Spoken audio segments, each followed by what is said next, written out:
Chapter 5 है, part 5। इसमें प्राचीन धार्मिक सुधार आंदोलन की जो शुरुआत हुई 6वीं शताब्दी ईसा पूर्व में, ऐसा क्यों किया गया उसकी बात हम करेंगे। एक्चुअली देखो, 6वीं शताब्दी जब उत्तर वैदिक काल में धार्मिक कर्मकांड बहुत ज्यादा होने लगा और लोगों के बीच में मतभेद बहुत ज्यादा बढ़ गया। ठीक है, ध्यान से लो, मतभेद बढ़ गया, कर्मकांड होने लगा, यज्ञ बहुत बड़े बड़े होने लगे, जाति पात वर्ण व्यवस्था ये सब बहुत मजबूत हो गए। पशु बलि दिया जाने लगा, पशु काटा जाने लगा, बहुत बड़े मात्रा में बलि दिया जाने लगा। तो लोगों को लगा कि इससे हट के कुछ करना चाहिए। तो उस समय जो राजे महाराजे थे उसमें से कुछ साधु संत बने और कुछ लोग ऐसे थे जो घर त्याग करके ज्ञान प्राप्ति किए। उसमें महावीर स्वामी और गौतम बुद्ध का नाम प्रमुख है। ठीक है, ध्यान समझो। लोगों में विचार आने लगा, एक्चुअली लोगों पर बातें थोपी जाने लगी कि इस चीज को मानो। तो लोग सोचे कि क्या ये सही है, मतलब जीवन मरण से मुक्ति के लिए पूजा पाठ करना आवश्यक है। अगर पूजा पाठ करना आवश्यक है तो क्या करना चाहिए, बात समझे नहीं। उसी सत्य की खोज के लिए बहुत से लोगों ने अपना घर द्वार त्याग करके गए और ज्ञान की प्राप्ति किए। उसमें सबसे पहला नाम महावीर स्वामी का है, फिर इसके बाद सिद्धार्थ जो बाद में बुद्ध कहलाए। बुद्ध को आज नहीं बताएंगे, आज केवल हम महावीर स्वामी बताएंगे। ठीक है, देखो यहाँ पर 6वीं शताब्दी ईसा पूर्व ये लिखा गया है, चैप्टर 5 है, प्राचीन धार्मिक आंदोलन।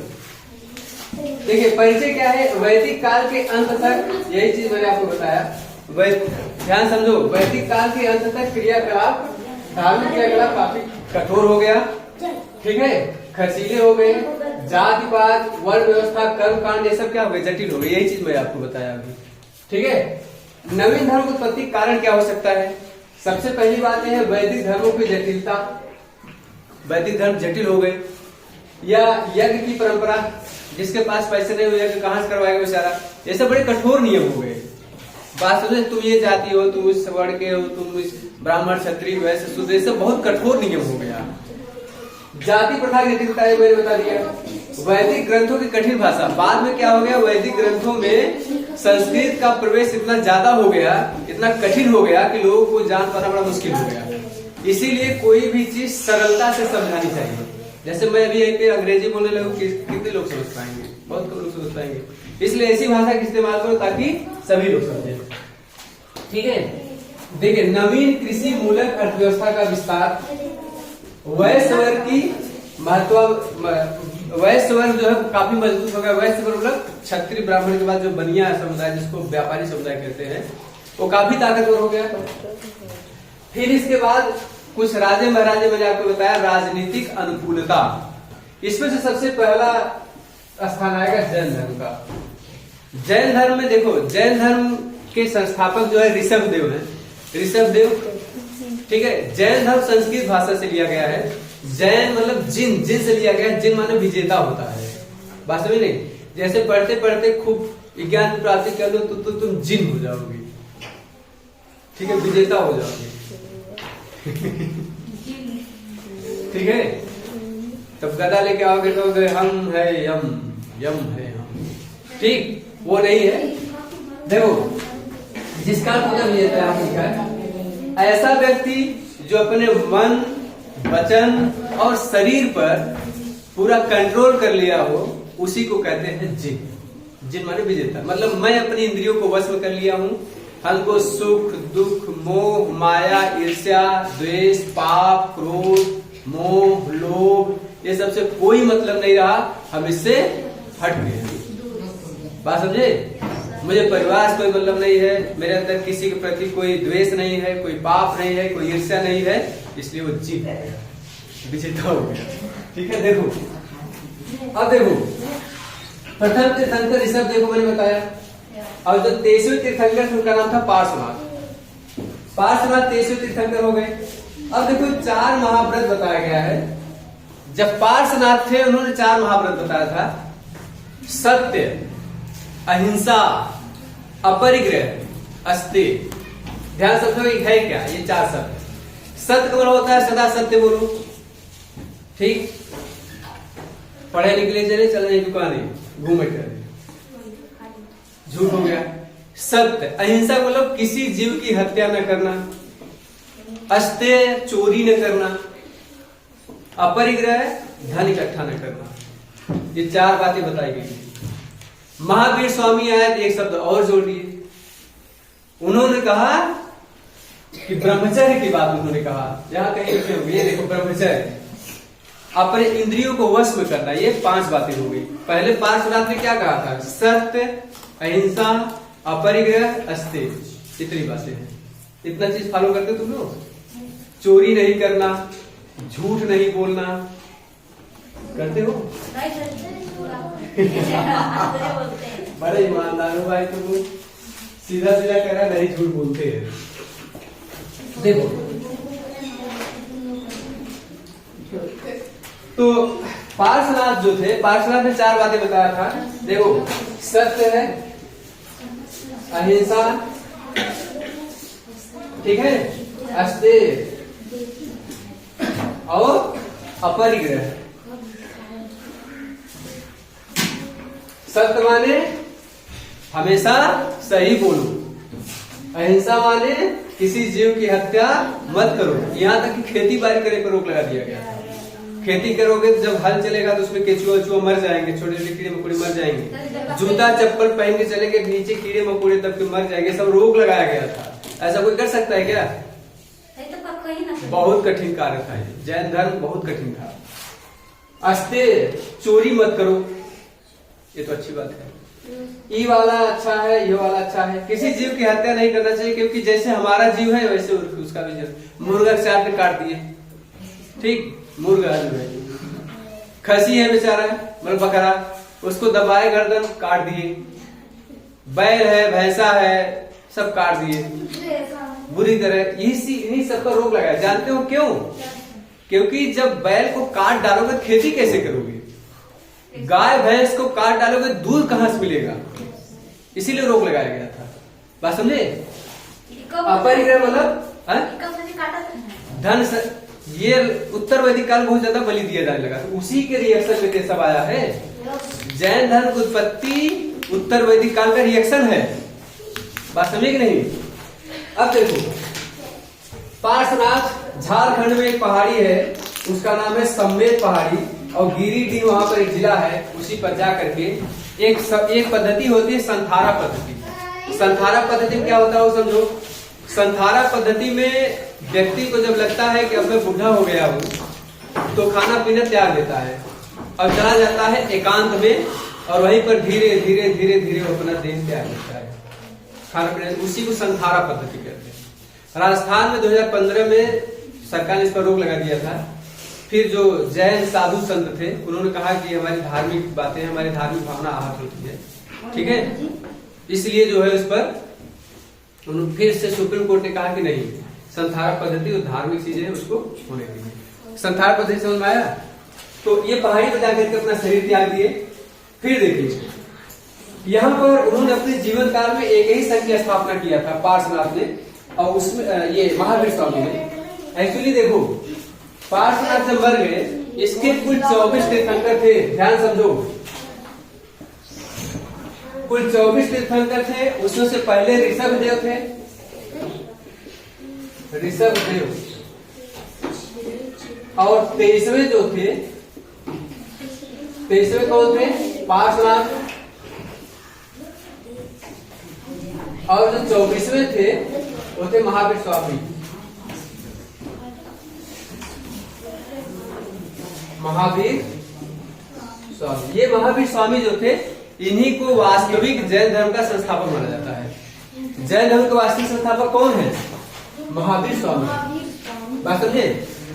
अब देखिए, इन्होंने अपने जीवन काल में एक ही संघ की स्थापना किया था, जिसमें 11 अनुयायी सम्मिलित थे।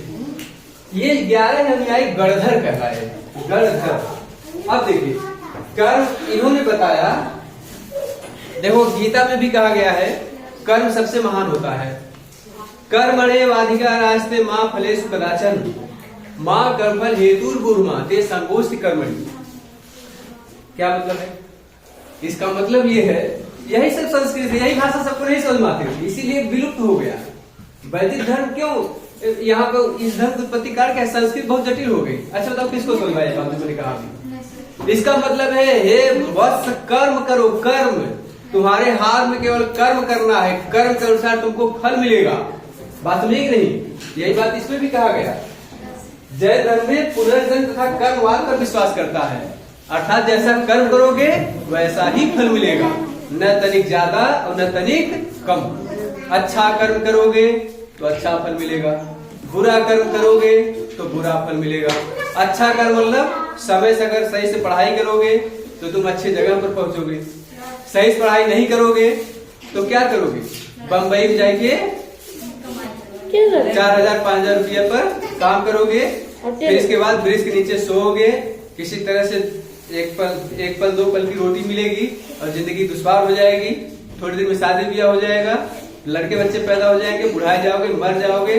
क्यों पैदा हुए, क्या हुआ, कुछ समझ नहीं आएगा। बात समझे? इसीलिए ये जो तुमको मानव की शरीर प्राप्त हुई है, जो तुम्हारी काया है, यही चीज जो बताया जा रहा है, उसको अच्छे कर्म में लगाओ ताकि आने वाले समय में तुमको याद किया जाए। बात समझे कि नहीं? पैदा हुए, खा पी के मर गए, कौन जाना? कुछ नहीं। ठीक, जौनपुर से आकर के यहाँ में पढ़ा रहा हूं, यहाँ से जाने के बाद लोग याद करेंगे नहीं करेंगे? जन्म का कारण यही है, कुछ करके जाओ। समझे कि नहीं? यही चीज बताया जा रहा है। जन्म हुआ है तो कुछ कर्म करो, उसी कर्म के अनुसार तुमको फल मिलेगा। अच्छा कर्म करोगे तो अच्छा फल मिलेगा, बुरा कर्म करोगे तो बुरा फल मिलेगा। ठीक है? अभी चोरी करके जाओगे घर पर कच्ची कहीं से मार खाओगे। ठीक है? बुरा फल मिला नहीं। देखो अब इसमें जो है, जब महावीर स्वामी जब थे उसमें मूर्ति पूजा का प्रचलन नहीं था, लेकिन बाद में मूर्ति पूजा जो है शुरू हो गया। अब देखिए थोड़ा सा महावीर स्वामी का ये जीवन परिचय देख लीजिए। अब बचपन क्रम का वर्धमान बताया जाता है। इनका जन्म देखो थोड़ा सा संशय में है, सस्पेंस में है। कहीं कहीं मिलता है 599 बीसी में पैदा हुए थे, कहीं कहीं मिलता है 540 बीसी में पैदा हुए थे। ठीक है, 540 ज्यादा सही माना जाता है। एक जगह है कुंडग्राम, वैशाली पड़ता है, वैशाली जिला है, ये पड़ेगा बिहार में। ठीक है, बिहार में पैदा हुए थे। इनके पिताजी का नाम सिद्धार्थ था। इनके पिताजी राजा थे, मम्मी राजकुमारी, एक थे शासक था चेटक, उसकी बहन थी इनकी मम्मी, जिनका नाम क्या था? त्रिशला। महावीर स्वामी की मम्मी का नाम त्रिशला, पापा का नाम सिद्धार्थ। पापा जानते हो ना? अब्बा। अब देखो पापा। पत्नी का नाम यशोदा। ठीक है, ये जो यशोदा थी ये कुंडी गोत्र की कन्या थी, ये भी राजकुमारी थी। इनकी पुत्री का नाम था प्रियदर्शना। प्रियदर्शना के हस्बैंड थे जमाली, अर्थात महावीर स्वामी के दामाद हो गए। ठीक है, ये का नाम लिखे बता रहे हैं आपको। जमाली जो है पहले व्यक्ति थे जो इनके शिष्य बने थे, और प्रियदर्शना इनकी शिष्या बनी थी।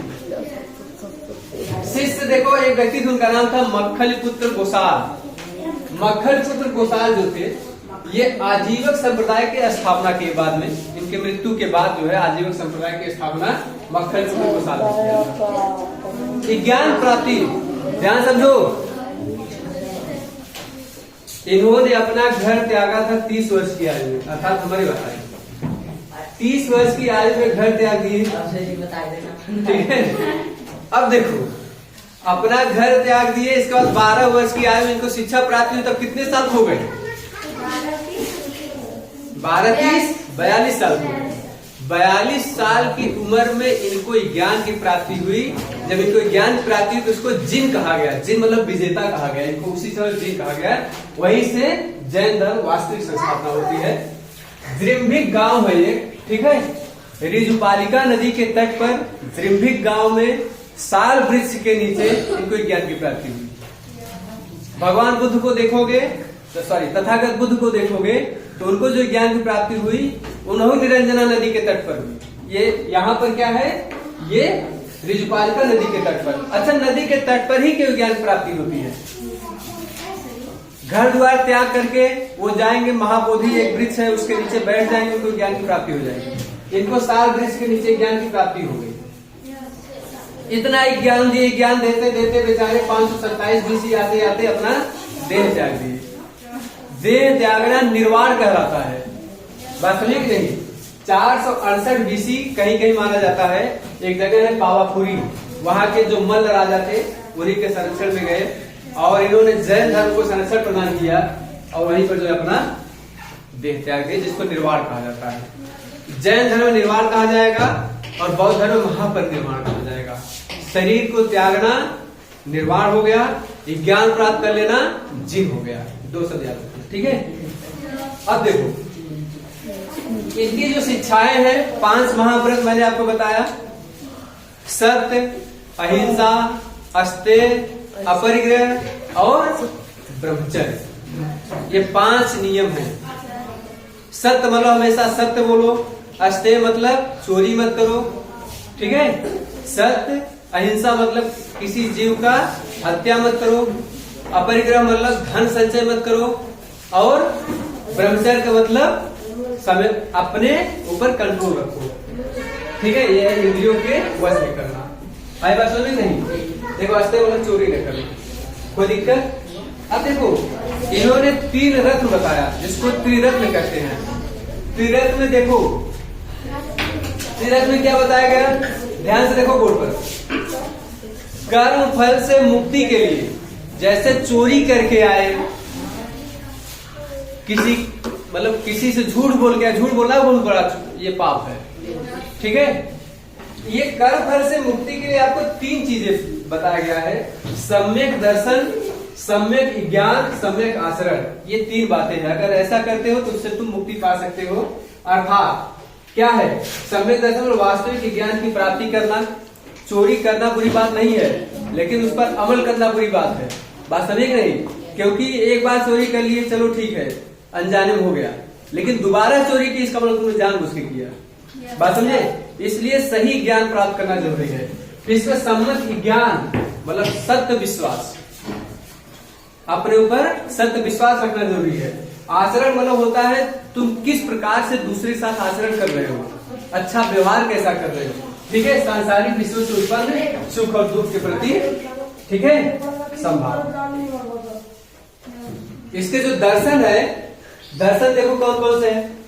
अनेकांतवाद है। अनेकांतवाद मतलब होता है बहुरूपता का सिद्धांत। देखो अभी इसका है,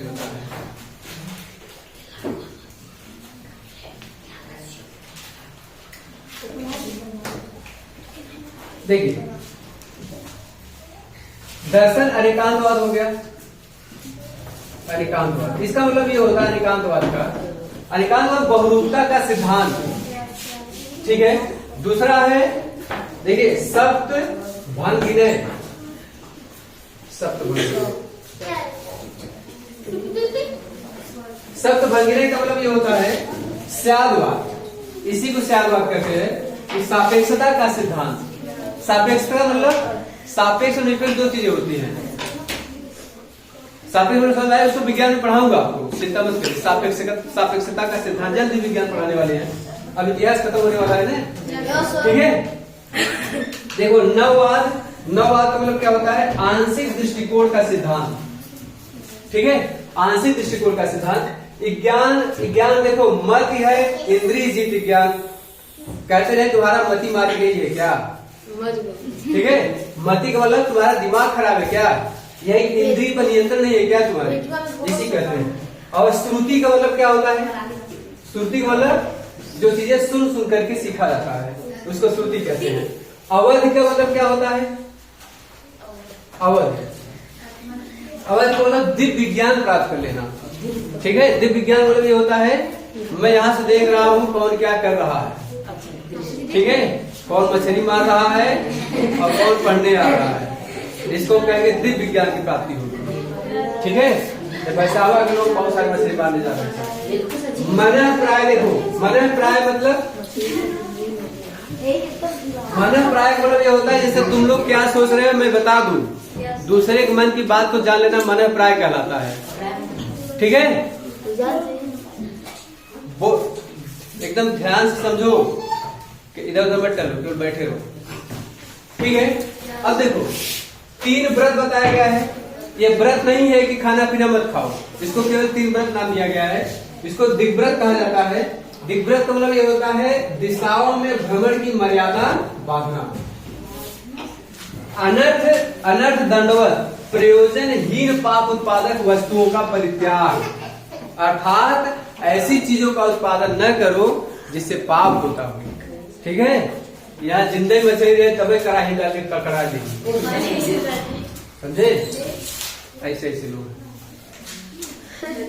भोगों को भोग मतलब परिमाण होता है, मतलब खाने पीने की वस्तुओं की बात किया जा रहा है। ठीक है, भोज्य पदार्थों को परिमाण की बात किया जा रहा है। ये है 3 व्रत। अब देखो जैन साहित्य क्या क्या है वो समझो। जैन साहित्य, देखिए जैन साहित्य 2 भाषा है, प्राकृत और अवधि। जैसे मैं तुमको पढ़ा रहा हूं, मान लो मैं तुमको कहूं अभी, एक मैं संस्कृत बोलने जा रहा हूं, ठीक है, समझ नहीं आएगा ना? नैनम छिदन्ति शस्त्राणि नैनम दहति पावक न चैनम क्लेदयन्त्यापो न शोषयति मारुत। गड़बड़ हो गया ना? इसका मतलब ये है आत्मा अजर है, अमर है, न पानी गला सकती है, न अग्नि जला सकती है, न हथियार काट सकता है। ठीक है, इसका मतलब ये है। अब देखो हिंदी समझ में आ गया।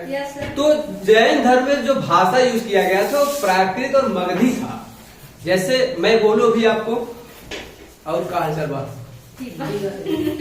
ये हो गया मगध, ये हो गया अवधि, बात समझे?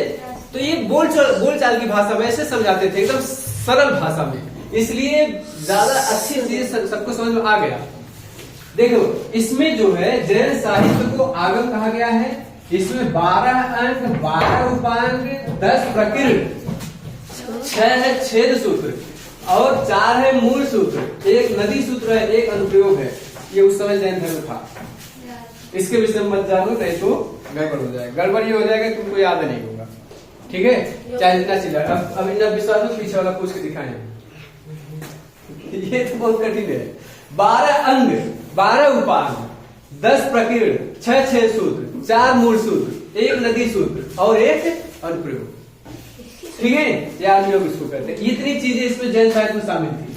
देखिए आगम की रचना जो श्वेतांबर, एक्चुअली देखो हुआ क्या, जब भगवान महावीर स्वामी जब मर गए, उनके 200 वर्षों के बाद 12 वर्ष का अकाल पड़ा मगध में, बिहार में।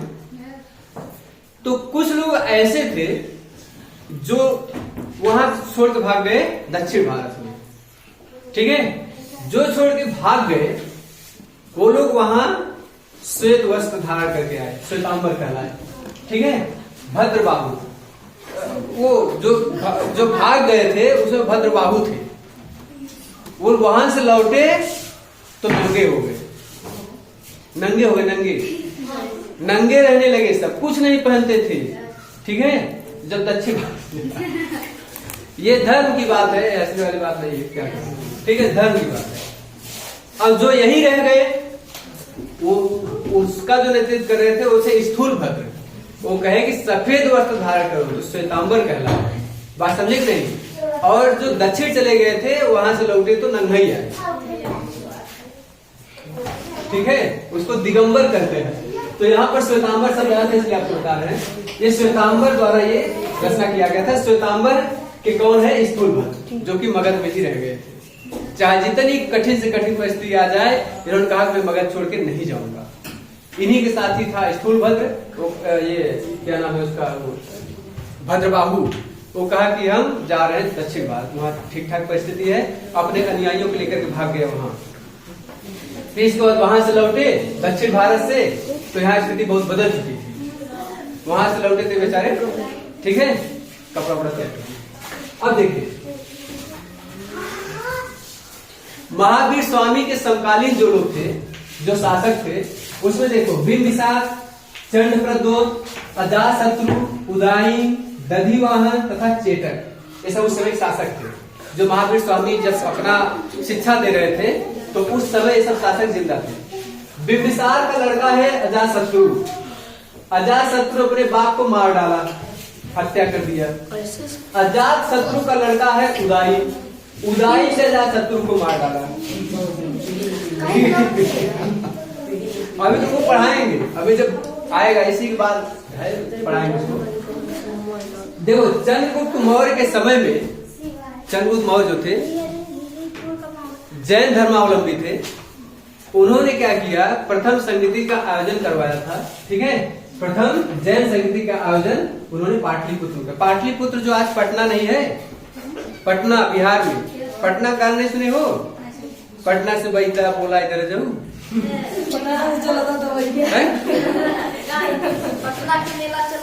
हाँ वो है पटना, वह जिसको तुम लोग जानते हो। ठीक है, यही इसी पहले पाटलिपुत्र कहा जाता था। पहला जैन संगीति वही हुआ था, याद रहेगा ना? देखो कलिंग नरेश खारवेल ने क्या किया, जैन धर्म के अनुयायियों के लिए उदयगिरी में पहाड़ी है, उस पहाड़ी को काट करके गुफा बनवाई को रहने के लिए, साधु संत को रहने के लिए। एक घर में नहीं रहते थे ना। ठीक है, जिसका नृत्य तो यही है। राष्ट्रकूट, चंदेल, गंग, चालुक्य, ये सब शासक जैन धर्म को संरक्षण प्रदान किए। कोई भी धर्म क्यों फैलता है जानते हो? नहीं, जब तक राजा उसको संरक्षण प्रदान नहीं करेंगे तब तक वो नहीं फैल सकता। और उस धर्म में जो शिक्षाएं है वो सिंपल भाषा में होनी चाहिए। ठीक है, तो राष्ट्रकूट, चंदेल, गंग, चालुक्य ये सब क्या किए? इन लोगों ने संरक्षण प्रदान किया जैन धर्म को, इसलिए ये धर्म जो है ग्रोथ किया बहुत ज्यादा। गंग वंश के राजा एक थे, उनका नाम था राजवंश चतुर्थ के मंत्री और सेनापति चामुंड राय ने, बाहुबली पिक्चर देखे हो? बाहुबली में एक तो मूर्ति है जो लोग उठाते रहते हैं ना। हाँ, बाहुबली को उसको खींच के खड़ा कर, गोमतेश्वर में है। उस मूर्ति का निर्माण 974 ईस्वी में किया गया था।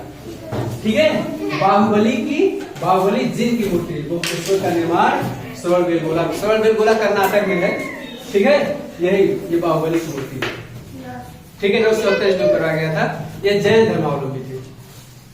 देखो कुछ जैन समितियां की गई है। जैन समितियां मतलब ये है कि समय समय पर आयोजन किया जाता है प्रचार प्रसार के लिए। तो जो पहला आयोजन किया गया था, वो पहला आयोजन हुआ था 322 बीसी में। कहीं कहीं 322 लिखा है, कहीं कहीं 300 मिला है। 300 बीसी में ये पटना में हुआ था, मतलब पाटलिपुत्र में हुआ था। स्थूलभद्र समझ में आया कौन है? स्थूलभद्र वो है जब बिहार में सूखा पड़ा था तो उस समय कुछ लोग ऐसे थे जो कि क्षेत्र छोड़ के भाग गए थे। ठीक है, उसमें से व्यक्ति थे, उनका नाम था भद्रबाहु, अपने अनुयायियों को लेकर के चले गए। और दूसरे हैं स्थूलभद्र जो कि मगध में ही रह गए। तो यही स्थूलभद्र है जो चले गए थे। भद्रबाहु लोग भाग गए, फिर आए, बिना वस्त्र के आए। ये श्वेत वस्त्र धारण करने वाले हैं। इन्होंने क्या किया, देखो स्थूलभद्र बिखरे हुए जो ग्रंथ थे वो सारे ग्रंथों को एकत्रित किए और यहीं से क्या हुआ, यह धर्म दो भागों में बढ़ गया, श्वेतांबर और दिगंबर। श्वेतांबर जो श्वेत वस्त्र धारण करने वाले थे, दिगंबर जो नग्न रहते थे, कोई कपड़ा नहीं पहनते थे। ठीक है, अभी भी है सर, श्वेतांबर दिगंबर मिल जाएंगे आपको। ठीक है, अब देखिए दूसरा जो हुआ था, ये तो पहला हो गया, ये पाटलिपुत्र में हुआ था, पटना में, पाटलिपुत्र में। ठीक है, दूसरा जो है 513 से 513 या 526 एडी होगा। ठीक है, 526। ठीक है, इसको एडी कर दीजिए। एडी वाला जानते क्या होता है? 526 एडी है। एडी मतलब एनो डामिनी मतलब होता है जब ये ईसा मसीह जब पैदा हो गए थे उसके 513 वर्ष बाद ये जो है ये दूसरी बौद्ध संगीति हुई थी। ठीक है, दूसरी बौद्ध संगीति गुजरात में हुई थी। गुजरात में एक जगह है, क्या छोड़ने बच्चों में क्या करते, गुजरात में एक जगह है उसका नाम है वल्लभी। ठीक है, वल्लभी में ये हुआ था। और इसमें क्या देखो, देवर इसके जो अध्यक्षता किए थे, यहाँ लिखो गुजरात, और किसके देवर क्षमा नाम है, देवर क्षमा, इन्होंने इसका नेतृत्व किया था। ठीक है, अब देखो इसमें हुआ क्या था, कुल 11 अंगों को लिपिबद्ध किया गया था। 11 अंगों को लिपिबद्ध, मतलब फिर इसको लिख दिया गया। ठीक है, फिर लिख दिया गया ताकि लोग आने वाली पीढ़ियां जो इसको पढ़ सके। ये 2 जैन संगीतियां हुई थी, पहला 322 में या 300 में, दूसरा 513 ईडी में या 526 ईडी में। पहले इसकी अध्यक्षता, दूसरे की अध्यक्षता करेंगे देवर क्षमा, पहले की अध्यक्षता स्थूलभद्र। इसमें क्या हुआ, ये पाटलिपुत्र हुआ था और दूसरा गुजरात हुआ था। ठीक है, देखो अब इसके बाद जो है जैन धर्म क्यों विलुप्त हो गया, क्योंकि जैन धर्म में बहुत सख्ती पेश आने लगे थे, बहुत सख्ती से पेश आने लगे, बहुत कठिन था। बिना खेती किए कौन जीवित रह सकता है, कुछ खाओगे नहीं जीवित कैसे रहोगे, खेती नहीं करोगे अनाज पैदा नहीं होगा, अनाज पैदा नहीं होगा खाओगे क्या, बात समझे नहीं। दूसरी बात ये है, ये बहुत कठोर इसमें व्रत था, बात समझे। पैर में चप्पल नहीं पहनना है, नहीं तो जीव दब के मर जाएंगे, काफी कठिन था। इसको बताएंगे, ठीक है, नेक्स्ट लेक्चर बताएंगे। ठीक है, कोई दिक्कत हो तो पूछो, इसमें पूछिए, कोई प्रॉब्लम है? नहीं। ठीक है।